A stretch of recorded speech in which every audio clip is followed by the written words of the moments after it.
a team leader on this project, one of them. And then Austin, go next. My name's Austin Brown. I'm a mechanical engineering major, and I'm a team planner on the project. And what year are you? Senior. Yes. I'm also a mechanical engineering major. I'm also a team planner. My name is Ray Six. I'm also a senior. My name is Tony Valencia. I'm a super senior here, and I'm in mechanical engineering technology.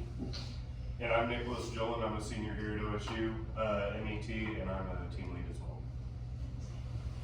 Sorry, I'm gonna give it back. I forgot to undo this from lunch. We need a quick break to kind of get into that for a second.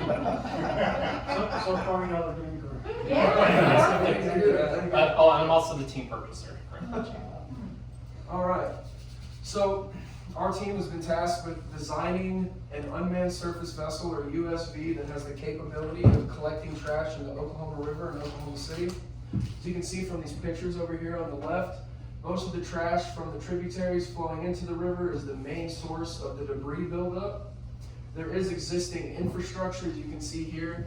They have a bunch of these that are at the confluence of the tributaries and the mainstream river.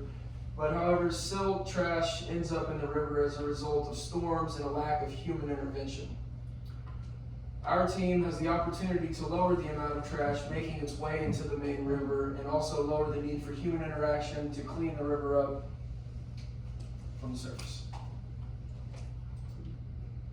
So EHS, from an environmental standpoint, we're focused on sustainability. We'll be preventing pollution, protecting marine life, balancing the ecosystem, and also improving waterfront destinations.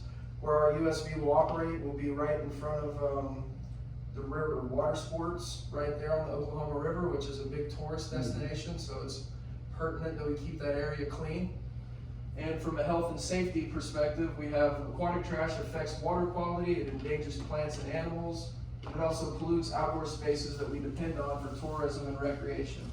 And then from a global standpoint, our team wants to cultivate an environment of sustainability. For engineering principles, there is more than we could fit on this slide. There's every single one that's up here: fluid dynamics, hydrodynamics, mechanical design for structural integrity, power systems and battery management. Pretty much every single class that we have taken up to this point was useful on this project, from fluid mechanics, dynamics.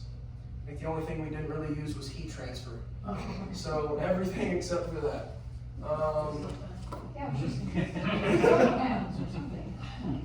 What about the winter time? There we go. So one of the interesting things about this project is this is a brand new project that we are having to start from scratch.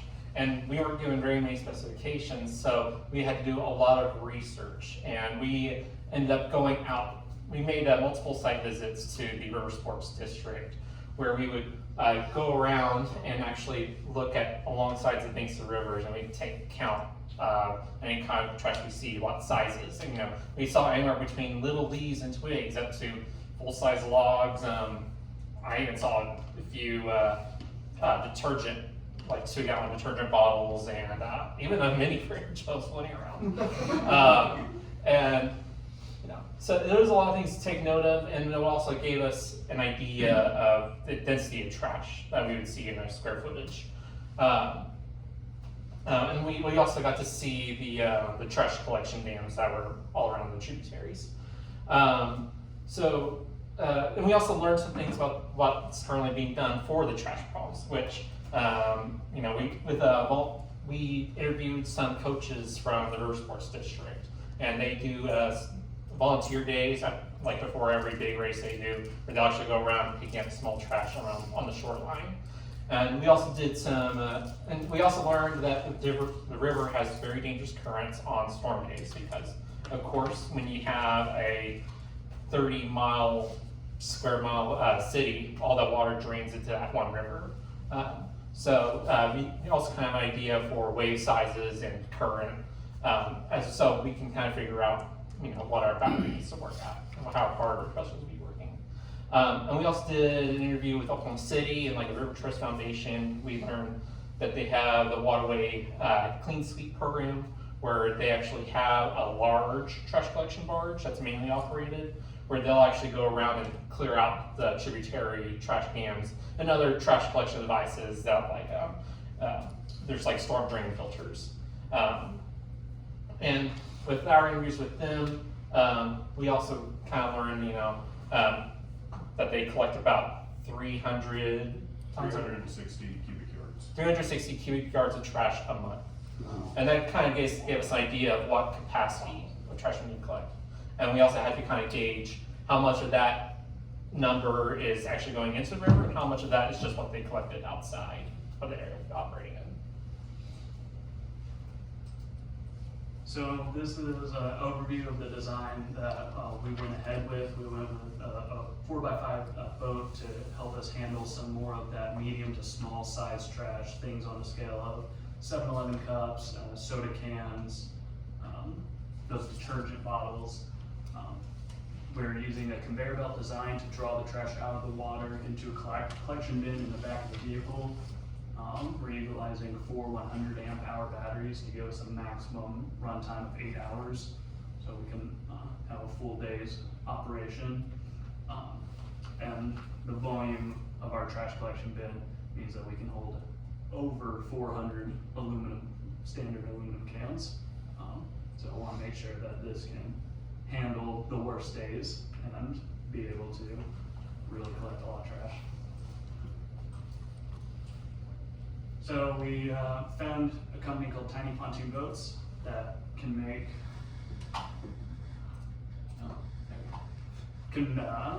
that supplies small scale pontoons on the scale that we were looking for. We got it assembled and it looks fantastic. It has a weight capacity of 355 pounds, which we're still currently under that weight budget. So we're still fine on that front. In fact, we're gonna have to add more weight to keep it stable in the water. And then they're high density polyethylene foam filled hulls with an aluminum frame that helps with corrosion resistance and UV resistance on the plastic parts and keeps our boat safe for operation in the river, so we're not leaching anything into the river. For power, we found Blue Robotics is a company that is specialized in these small scale, they generally deal with submersible, robotic submersible vehicles, but we found that their thrusters were perfect for the amount of thrust we needed and at the voltages we wanted to run. Keep hitting that right click. Where were they located? Hmm? Where was this company located? It's Blue Robotics is an overseas company in Europe.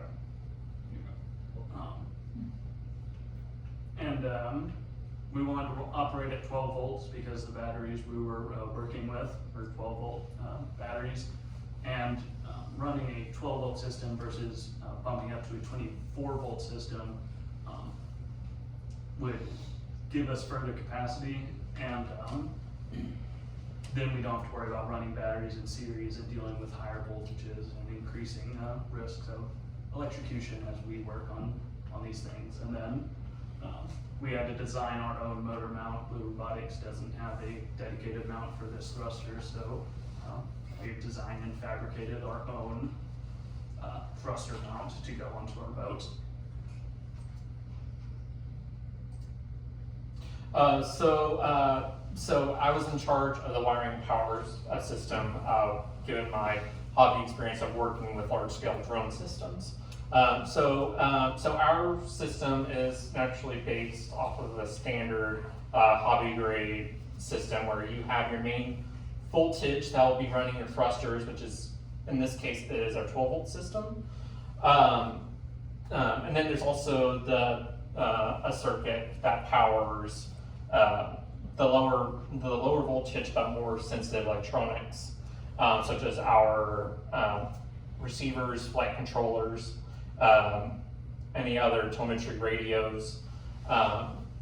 Those operate off of 5 volts, but luckily these speed controllers that we are getting with our thrusters they have a built-in BEC or a battery eliminator circuit.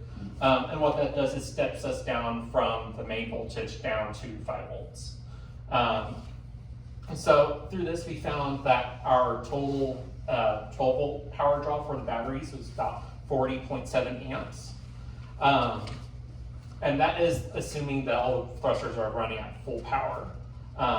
And we actually, through CFD analysis, we were way below, for our operating speed, we're way below having run at full power.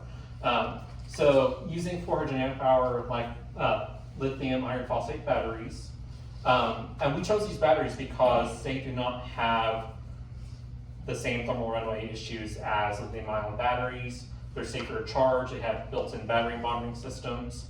They are very reliable batteries for us to use. So you're using for these batteries in parallel. So this reduces complexity of, for charging, you don't need any specialized charging controllers that make sure the batteries are balanced. And so at our current power draw running at the cruising speed, we're actually going to be able to get 9.8 hours max out of batteries. But we, just out of safety sakes, being able, in case of an emergency, we're going to use a safety factor of 2 for operating time, which is going to be 4.9 hours.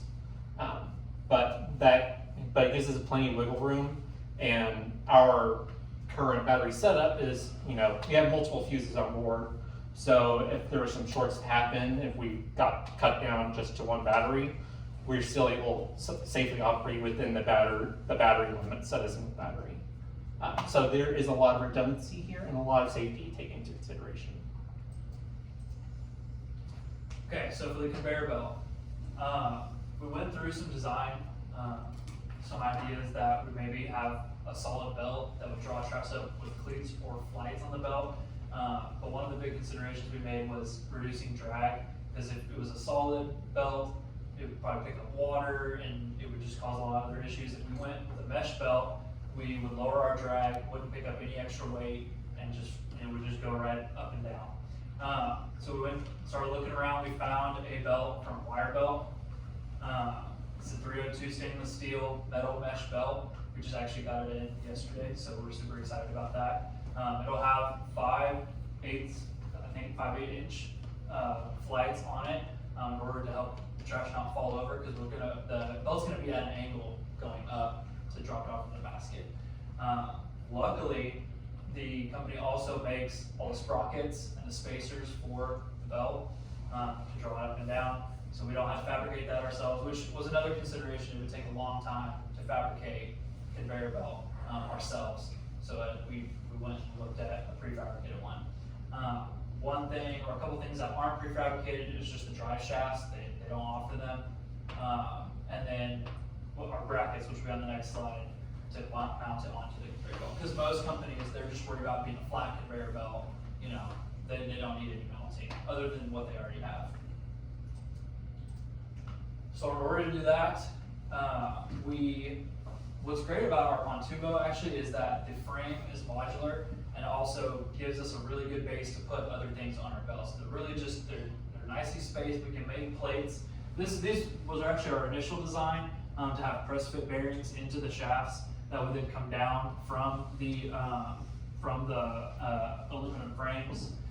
We've changed that a little bit, and we're not going to do press fit bearings anymore. We're going to do some of these bearings right here that'll bolt, the flange bearings, right? That'll bolt onto the metal shaft that we're bringing down from our frame. And then we've got some shafts too that we found. So then, last but not least, it's not much of a trash boat if it can't hold the trash. So originally our design was using round tubing, 3/4 inch, 6061 T6 aluminum. But when I made it in the CAD model and I got to looking at it, like all the corner supports, they were gonna be weird cuts. And then you also have to try to weld aluminum, but it's also gonna be thin aluminum, so that makes it even tougher. So we're like, let's just scrap that. Let's go with UV resistant PVC. So we ordered that, and it looks exactly like that, just now with PVC. And then we have our brackets that we designed. And we wanted to make sure that there wasn't gonna be any issues whatsoever. So in total, everything will be about 17, 19 pounds between the weight of the basket and the weight of all the trash within it. So to make sure these brackets weren't gonna have any kind of crazy bending or gonna fatigue on us over time, we put all that load onto one single bracket.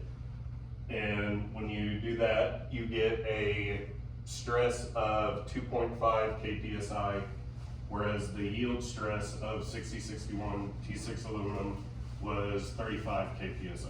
So we are well under, don't have to worry about any kind of fatigue or crazy bending or anything like that. And then we have to wrap it in something, so after looking around, we found 1/4 inch vinyl coated hardware cloth. Originally we kind of thought about using cloth with bigger holes, but the issue with that is there is sticks, limbs, everything in the river, and that would cause a potential for something to get stuck on the basket, and now someone has to go and retrieve it. So with doing 1/4 inch, it'll hopefully keep limbs and everything from getting caught on the mesh and should reduce it having chances of getting stuck. And then for testing, we surprisingly enough contacted YMCA and I talked to the aquatics director. I was like, hi, we're senior design team, we're trying to test a boat. Could we use your pool? And I thought it was gonna be all kinds of questions, everything like that. Surprisingly enough, he's like, yeah, sure. Works for me. I'm like, okay, cool. So once we have it designed and built, or not designed, once we have it built, we will be using the YMCA pool here in Stillwater. So are you gonna have like fake trash? Yeah, so we've been, I mean, like any kind of clean water. trash, clean Yeah, trash. any kind of water bottles we've been getting from like vending machines or soda Awesome. bottles or whatever. Yeah. We've been saving those so we have something to actually test. Yeah, perfect. We even did a whole thorough testing of different variable design fleets. Yeah, different size cleats at all different angles to figure out what will give us, what the smallest cleat we could use, but will still give us the most amount of, I guess, holding capability. And that was 1/2 inch. But they didn't have a 1/2 inch at the conveyor belt, so we went with 5/8. So for our mission time, I kind of briefly mentioned it in the electronics section. So the hours of our continuous operation is up to 10 hours at the current power draw and cruising speed, with 400 amp hours worth of batteries total. Our cruising speed we set at 2 or 3 miles an hour, which I know that sounds painfully slow, but given our operation and everything, it is a lot more efficient to go slower. And in addition, from my experience with sailboat design, I operate the sailing club out of Lake Craw Blackwell, which is one of our other testing locations that we are kind of considering for as far as wave testing goes. The boat that we're using has what's called a hull speed, where it is the natural drag force that the hull experiences before the wave making drag, where the water is being displaced from the hulls as it's moving. Before that drag really takes over the boat, it's like hitting a brick wall at a certain speed, which I forgot to put it on here, but that hull speed is actually 3.5 miles an hour for our boat size and everything. So our cruising speed is at 3 miles an hour, which is absolutely perfect. We're not having to overwork the thrusters. We can go as slow as we need to make our batteries last. So our payload capacity, so our payload capacity is over 8,000 cubic inches of trash, or as I mentioned earlier, that is equal to about 400 aluminum soda cans. And we tested in various wind speeds in CFD as 15 mile an hour crosswinds, which we did some analysis using equations. Unfortunately, the city and the USDA, they have no interest in recording that kind of data on the river. They're more focused as drainage rates from Lake Overholser and all the way down to the very end of the tributaries. We did a lot of equations, and we also even when we interviewed the River Trust, they gave us a good idea on wave heights, in which the largest wave height is one of their tour boats that goes through and produces a 6-inch wave. And our equations also show just a 6-inch wave height at the highest wind speeds of like 30 miles an hour. So we have plenty of safety factors in our boat design. Based off of our calculations, we are very confident in the design of it being able to safely perform on the river. All right, and we want to give a special thank you to our 2 mentors, Dr. Alexander and Dr. Kazmarzik. They've been a tremendous help along the way, and also Professor Southern. I don't think any of this would be possible without Professor Southern. That's for sure. So we wanted to thank them. And then we'll open up the Q&A. Thank you. Have you calculated the metacentric height? The metacentric height? Yes. Are you talking about the draft of the boat? No, I'm talking about the difference between the center of buoyancy and the center of gravity. It is by about 10 inches, but it is still, Positive. yes. This has to do with the stability of a vessel. Yeah. So I would suggest that you, with those batteries, as heavy as they are, as high as they are, that you run a metacentric height. Calculate the center of buoyancy, calculate the center of gravity, make sure you're positive, make sure you're at least 4 to 6 inches. And that's kind of the great thing about this boat too, and why we love it so much, is because all of this is modular. So even if the placement of our batteries doesn't work, we can easily scoot everything around and be able to have what we need for testing. I'm not saying there's any problem, just. Oh, no, I'm just saying, that's why we went with it. It was just so great. But then too, the Oklahoma River sits down below the plain of Oklahoma City. I think at the very least 20 feet. Yeah. But it's also relatively not very wide. And when we went to the USGS website, they had a calculator that would tell us what the wave height would be. And even if it was on the plane, it would only be a max of a 6-inch wave height. But since it's below the plain of Oklahoma City, a lot of that wind is going to blow over. So even in super strong winds in Oklahoma City, it's the wave height's just not going to get very big.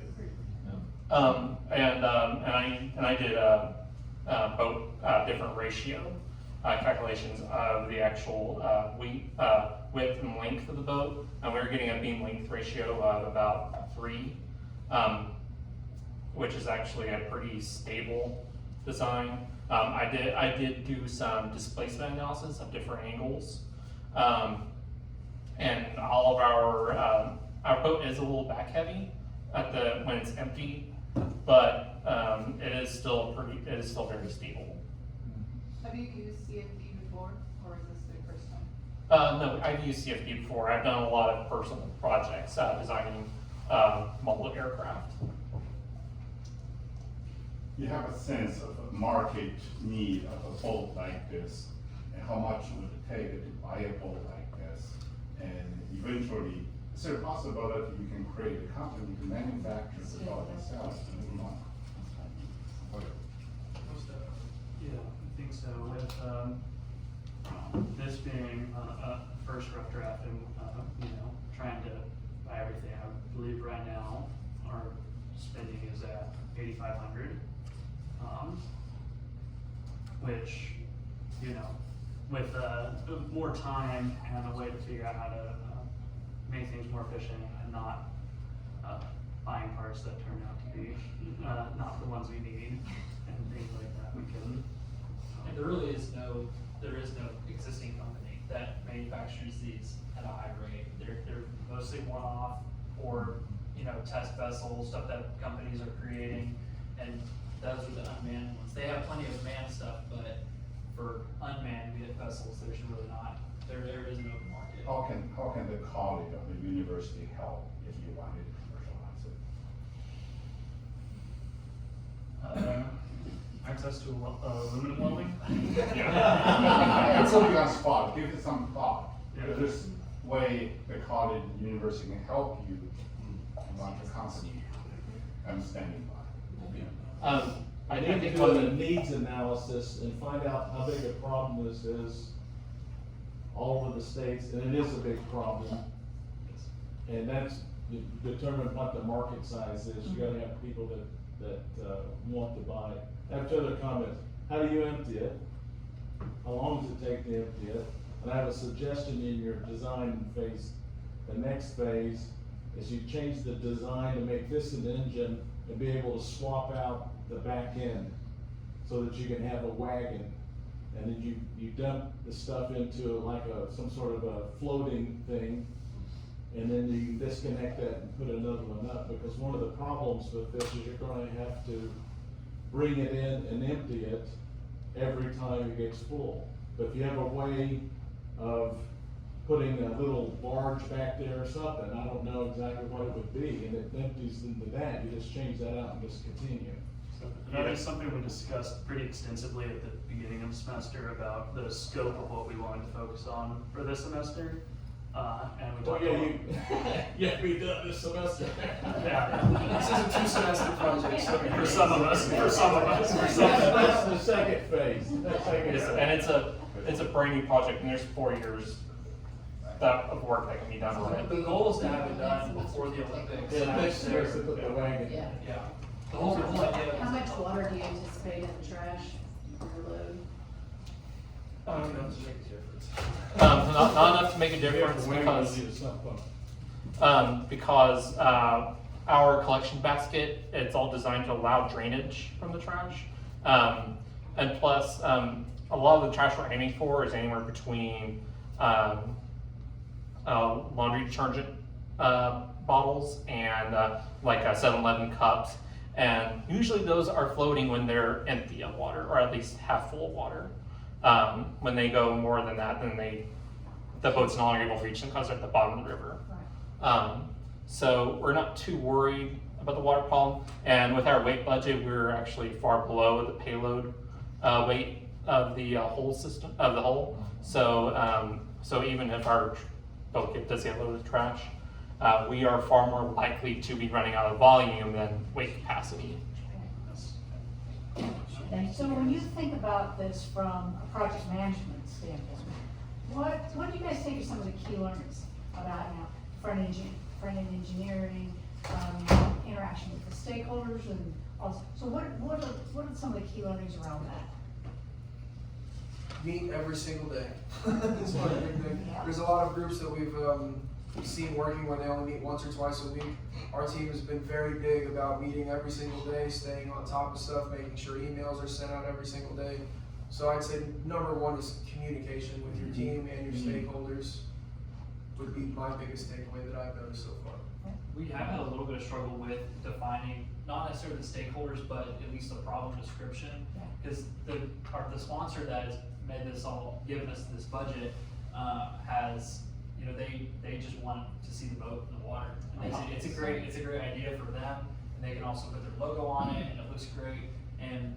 But they don't say, we wanted to pick up this amount of trash. So we kind of had to figure that out ourselves. So that would be something that, you know, that's something that we work a lot on. And I have to agree on that, because I mean we're a little bit behind on our manufacturing right now, because our first 4 or 5 weeks of into this semester was just figuring out our scope of work, because it was so broad. Yeah. What we wanted to do. Just to echo what you're Go- experiencing, that is very normal. Go